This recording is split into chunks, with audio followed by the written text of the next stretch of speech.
अस्सलाम वालेकुम students, welcome to my YouTube channel easy solutions of mathematics.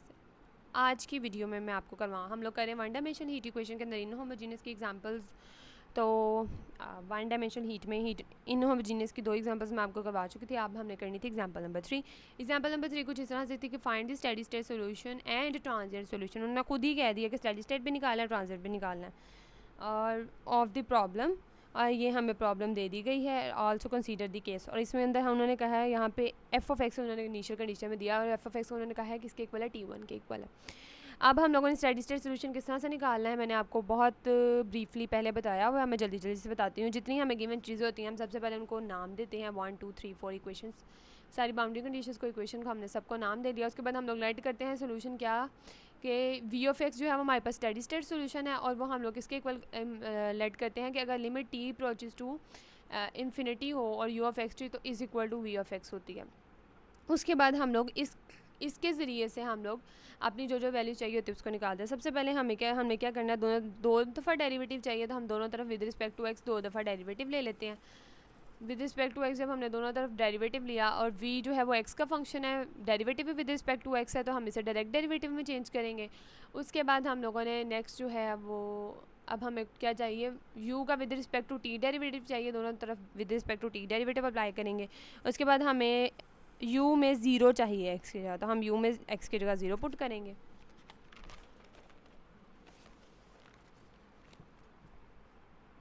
ये देखें, पहले u का with respect to t derivative ले लिया तो दूसरी तरफ v था, तो हमें पता है कि जो v है वो x का फंक्शन है, with respect to t derivative लेंगे तो ज़ीरो। उसके बाद हमें क्या था, हमें एक दफ़ा एक बाउंड्री कंडीशन में, यहाँ पे मैंने छोटी सी मिस्टेक की थी कि मैंने डेरिवेटिव हमें एक दफ़ा हमें u में x की जगह पर सिर्फ ज़ीरो चाहिए था दोनों तरफ, तो हमने वो कर लिया। और दूसरी दफ़ा हमें एक दफ़ा with respect to x derivative चाहिए और x की जगह पे a चाहिए था, क्योंकि हमारी बाउंड्री कंडीशन थी ये वाली कि with respect to x derivative भी और एक्स की जगह ए भी है, तो हमने ये भी कर लिया। तो दूसरी तरफ हमारे पास जो था वो वी डैश ऑफ ए बन गया। उसके बाद हमने क्या किया, अब now take limits of the given.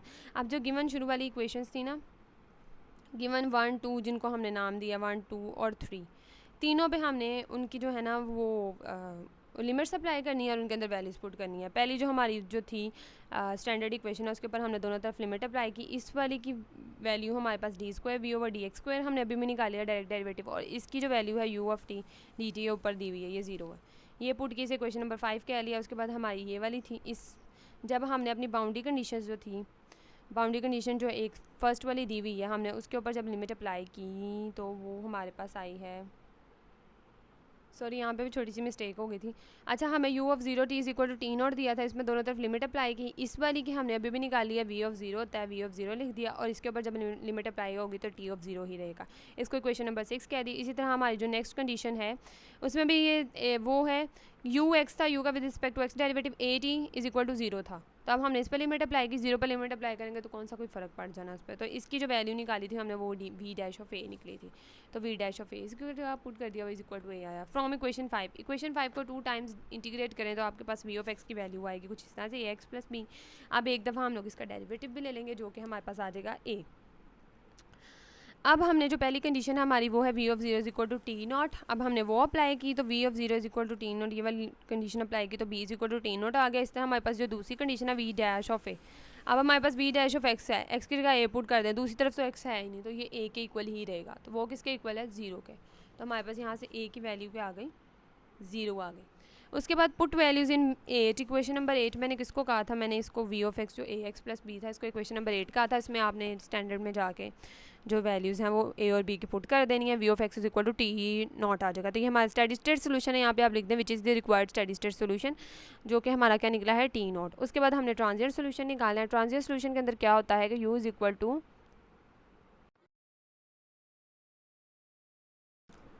Transient solution जो होता है हमारे पास यू इज इक्वल टू डब्ल्यू प्लस बी, और इसमें से हमने w की वैल्यू निकाली होती है वो u माइनस बी आ जाएगी। और उसको हम लोगों ने क्या स्टैंडर्ड जो गिवन इक्वेशन होती है वो हमारे पास जो स्टैंडर्ड इक्वेशन है उसमें u की जगह आपने इसको पुट कर देना है, w प्लस बी को, u की जगह पे w प्लस बी आ गया, दूसरी तरफ भी u की जगह पे w प्लस बी आ गया, और फिर आपने अलग अलग इनके ऊपर कर लेना। पहले w के साथ किया अलग, फिर v के साथ अलग कर लिया, इधर भी w के साथ किया अलग और फिर v के साथ अलग कर लिया। आगे फॉरवर्ड आगे इसको फर्दर जो है वो सॉल्व करने से पहले मैं आपको याद करवा दूँगी, अगर आपने अभी तक मेरा चैनल सब्सक्राइब नहीं किया तो प्लीज़ मेरे चैनल को सब्सक्राइब करें और वीडियो को लाइक करना मत भूलिएगा। वीडियो पसंद आए तो प्लीज़ कमेंट किया करें और अपने फ्रेंड्स के साथ भी वीडियो को शेयर किया करें। नेक्स्ट अब हमने क्या करना है, v of x is equal to t naught हमारे पास आ गया। ये हमारा जो स्टडी स्टेट सोल्यूशन, हमें v की वैल्यू का जो स्टडी स्टेट सोल्यूशन हम लोगों ने अपना निकाला है वो हमारे पास टी नॉट निकला था। अब हमने यहाँ से क्या किया, अब हम अगर इस v का विद रिस्पेक्ट टू x जो है वो 2 टाइम्स डेरिवेटिव लें तो ये कांस्टेंट वैल्यू है तो इसने तो ज़ीरो रहना है। उसके बाद इसी तरह v का हम लोग v क्या है टी नॉट, इसका with respect to t derivative लें तब भी ज़ीरो आना। तो इसका मतलब है इसके लिए भी वैल्यू हमारे पास क्या आई है, ज़ीरो आई है, ये ज़ीरो, और इसके लिए भी ज़ीरो आ गया। तो इन दोनों की जगह पे हमने ज़ीरो पुट कर देना है। तो बाकी जो हमारे पास बचेगा वो सिर्फ w वाला सोल्यूशन होगा, जैसे हम लोग पहले इसको सॉल्व करते रहे हैं ना, उसी तरह आप करेंगे। उसके बाद हमारा जो w है वो is equal to u minus v है। इसको यूज़ करते हुए हमने बाउंड्री कंडीशंस को क्या करना है, चेंज कर देना है। सबसे पहले हमारी बाउंड्री कंडीशन है वो u of 0t is equal to t naught दी हुई है। तो अब हमने w ऑफ 0t निकालना है और u ऑफ 0t हो गया माइनस v में तो सिर्फ हमारे पास x की वैल्यू आती है जो कि 0 है, तो v of 0 is equal to, अब ये जो गिवन है ये हमारे पास टी नॉट है और ये हमने अभी स्टडी स्टेट सोल्यूशन में निकाला है कि v of 0 is equal to t naught होता है। तो t naught minus t naught is equal to 0। उसके बाद हमें क्या चाहिए, उसके बाद जो दूसरी कंडीशन है वो u x a t है।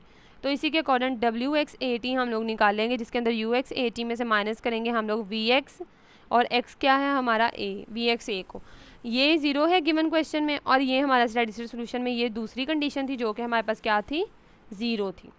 v dash of a zero ही था हमारे पास, तो ये ज़ीरो आ गया, तो इक्वल टू ज़ीरो आ गया। पहली बाउंड्री कंडीशन भी ज़ीरो, दूसरी भी ज़ीरो आ गई इसकी। नाउ w को हमने क्या किया, अब हमने इसे सेपरेशन ऑफ वेरिएबल से सॉल्व करना है, तो हमने x of x t of t apply किया। इसी तरह हम लोगों ने जहाँ जहाँ पे w था, ये वाली इक्वेशन जो है इसमें यहाँ पे भी हमने x t, यहाँ पे भी x t पुट कर दिया।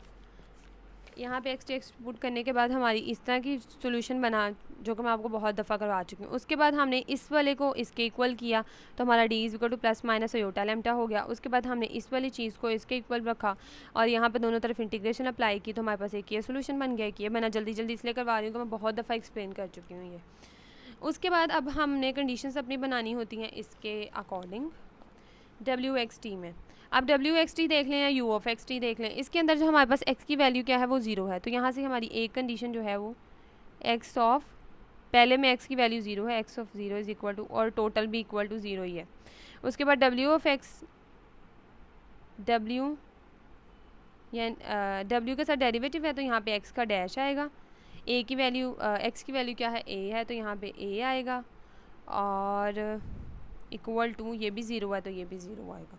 दो कंडीशंस हो गई। अब हमने इसकी इक्वेशन के ऊपर पहली कंडीशन अप्लाई की तो C1 जो है हमारे पास जो है वो इक्वल टू 0 आ गया। दूसरी कंडीशन अप्लाई की तो दूसरी कंडीशन के लिए हमने सबसे पहले डेरिवेटिव लेना था, तो आप लोग यहाँ पे इसका डेरिवेटिव ले लें, उसके बाद इसके ऊपर कंडीशन अप्लाई करेंगे ना तो आपके पास वैल्यू कुछ है। C1 की जगह हमने उसकी वैल्यू पुट की जो कि 0 आई थी। C2 लैम्डा कॉज लैम्डा ए बच गया हमारे पास। C2 को हमने इज़ नॉट इक्वल टू 0 लेना है, ये वाली वैल्यू को उठाया और यहाँ पर हमने लिख दिया,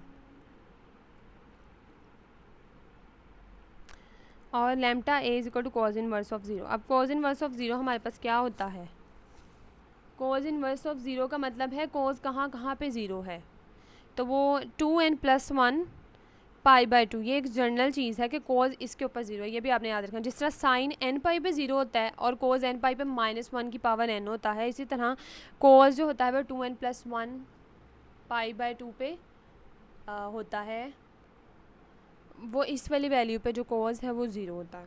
तो ये हम लोगों ने लिख दी। ये हमारी आ गई आइगन वैल्यू। अब आइगन फंक्शन क्या होता है, अब C1 तो हमारा 0 आ गया, जो हमारा आइगन फंक्शन निकलेगा वो इस फॉर्मूले में इस इक्वेशन में C1 की जगह पे 0 पुट किया। अब Cn साइन लैम्डा n, क्योंकि हमारी आइगन वैल्यू निकली है, x जो है वो हमारे पास आइगन फंक्शन आ गया हमारा। उसके बाद हमने अब जो equation w of x of x की जगह पे हमने उसकी वैल्यू पुट की, x ऑफ x की जगह पे t ऑफ t की जगह पे हमने उसकी वैल्यू पुट कर दी जो आइगन फंक्शन है। उसके बाद हमने दोनों के कॉन्स्टेंट्स जो थे C2 C3 उसको रीनेम करके a कर दिया। रीनेम कर सकते हैं हम लोग फंक्शन, ये मैंने आपको पहले भी बताया हुआ है।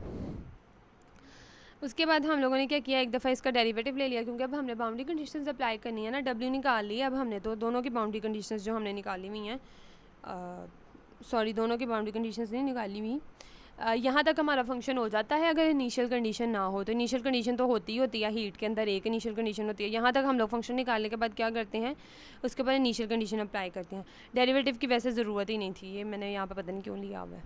इनिशियल कंडीशन आ गई, उसके बाद हमारी जो इनिशियल कंडीशन थी वो x of 0 is equal to, अब इनिशियल कंडीशन को भी चेंज करना है। पहला जो मैंने एक क्वेश्चन करवाया था आपको, हमने स्टार्ट में ही बाउंड्री कंडीशंस के साथ ही इनिशियल कंडीशन को भी चेंज कर लिया था। आप लोग चाहे वहाँ कर लें, नहीं तो जहाँ पर इनिशियल कंडीशन अप्लाई करनी है वहाँ पे कर लें। w of x 0 is equal to u of x 0 minus v of x आ गया। अब यहाँ पे हमारे पास t 0 होता है। अब u of x 0 given question में क्या है हमारे पास, f of x minus t not. v of x हमारा क्या निकला था, मैं साथ साथ आपको एक दफ़ा रिमाइंड भी करवा देती हूँ। v of x t not निकला था, और जो हमारा u ऑफ x 0 था वो क्या था, f ऑफ x। जहाँ पे उन्होंने कहा था आल्सो कंसीडर द केस कि f ऑफ x हमारे पास t1 के इक्वल है।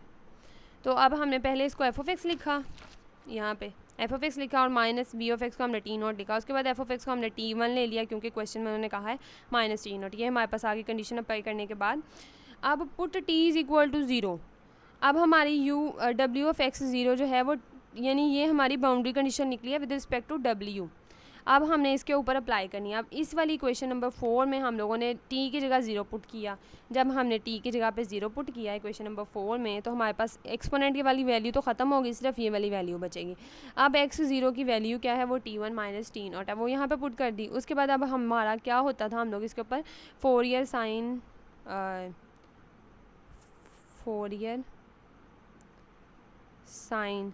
वाली जो सीरीज़ थी वो अप्लाई करते थे। Fourier sine series. अब यहाँ पे क्या करते थे हम लोग, यहाँ से जो कांस्टेंट होता था उसको उठा के इधर कर देते थे, इज़ इक्वल टू 2/a, क्योंकि हमारी जो रेंज है वो 0 से a जा रही है।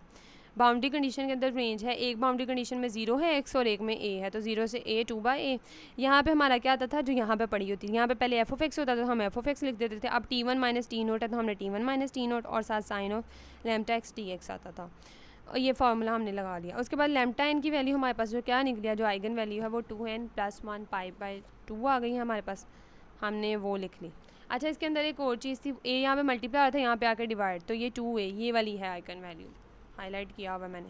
ये आइगन वैल्यू हमने साइन की जगह पर पुट कर दी। अब हमने क्या करना है, t1 के साथ इसका अलग इंटेग्रल बनेगा, t नॉट के साथ इसका अलग इंटेग्रल बनेगा। तो मैंने अलग इंटेग्रल बना लिए हैं, ये अलग इंटेग्रल बना लिए। अब क्योंकि छोटी इंटीग्रेशन थी तो मैंने डायरेक्टली सॉल्व कर दी, वरना हम पहले I1 और I2 करते होते थे। अब इसके अंदर t1 जो है वो कांस्टेंट था 2/a बाहर, और t1 भी बाहर आ गया। इसकी इंटीग्रेशन की तो माइनस कॉस बाय लिमिट 0 से a लिमिट आ गई, t नॉट बाहर, इसी तरह 2/a मल्टीप्लाई होगा साथ t नॉट, और इसकी इंटीग्रेशन की तो वो ये आ गई हमारे पास। उसके बाद अब हमने क्या करना है, ये वाली चीज़ इन्वर्ट हो गई, इधर आ गई, इसी तरह ये वाली चीज़ इन्वर्ट हो के साथ आ गई। अब हमने इनके ऊपर लिमिट्स अप्लाई करनी है। इसके ऊपर जब अपर लिमिट अप्लाई की 2n पाई साथ x था, x की जगह पे ये होना था a डिवाइडेड बाई 2a, तो ऊपर वाला a नीचे वाले a से कैंसिल, तो यहाँ पे सिर्फ पाई बचेगा। इसी तरह जब 0 के लिए की तो cos 0, इसी तरह जब हम लोगों ने ये वाली चीज़ लिख ली, अब ये वाला माइनस इस माइनस का मल्टीप्लाई हो गया प्लस हो गया, और ये वाला माइनस बाहर आया हुआ है। इसके साथ आप लोग देख लें, मैंने सिंप्लीफिकेशन आपको समझ आ देगी। इसी तरह जब इसके ऊपर भी लिमिट अप्लाई होगी तो ये ऊपर a आएगा, तो नीचे वाला a ऊपर वाले a से कैंसिल, तो ये भी पाई रह जाएगा। अब हमें पता है कि कोस 2n + 1 पाई डिवाइडेड बाई 2 पे, इस पे कोस क्या होता है, कॉस 0 होता है, इस पे कॉस 0 होता है, ये अप्रोच टू 0 कर दिया। इसी तरह ये भी क्या कर गया, अप्रोच टू 0। अब कोस 0 पे 1 होता है, +1 होता है, तो ये +1 आ जाएगा, ये वाला 1, ये अंदर जो है ये पूरी वैल्यू जब अंदर मल्टीप्लाई होगी ये माइनस माइनस प्लस हो जाएगा, 2 2 ज़ा 4 t1, ये a इस a से कैंसिल, अंदर वाले से 2n + 1 पाई आ गया, और ये वाला माइनस इस माइनस से प्लस हो गया। इसी तरह यहाँ पे तो प्लस ही था, यहाँ पे माइनस था, तो माइनस प्लस माइनस हो गया, 2 2 ज़ा 4 t नॉट, अब ये वाला a से कैंसिल, और इस तरह से इसको सॉल्व करने के बाद हमारे पास a की वैल्यू कुछ इस तरह से आई है। हम लोगों ने कॉमन ले ली चीज़ें। उसके बाद हमने अब a की वैल्यू को क्या करना है, अपने जो